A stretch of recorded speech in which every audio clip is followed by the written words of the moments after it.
Hi everybody and welcome to another video. Today I'm going to show you how to unlock any phone from the earliest models all the way to the latest generation. This will unlock your phone to use it with any SIM card in any country from any service provider. I'm going to show you how to unlock your phone step by step, and if you're wondering, yes, you can unlock your phone even if it's under an active contract with your current service provider. I'll show you the best and the easiest way to remotely unlock your device, meaning that everything is done over the air, no cables and no software required. By the way, please like and hit subscribe. So with that said, let's begin. So to start, we're gonna get the phone's IMEI number. That's a unique number for every phone. So to get it, simply dial *#06#. As you will see, your 15-digit IMEI number will appear in the screen of your phone.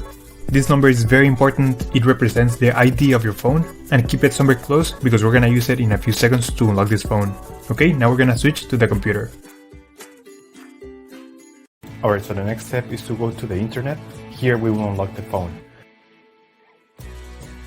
We have to fill in the form, the brand of your phone. So this will work for any other brand as well. Then you're gonna write down your IMEI number. That's the number we got at the beginning of the video, so just make sure you write it down correctly. Then you have to type the email where you want to receive your code or the notification that your phone has been unlocked.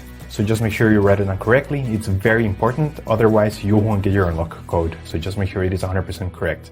Alright, so now you have to wait until you get your unlock code. This will take a couple of days, as I said before, so you have to be very patient. But for this example, I'm going to show you how the email I got looks.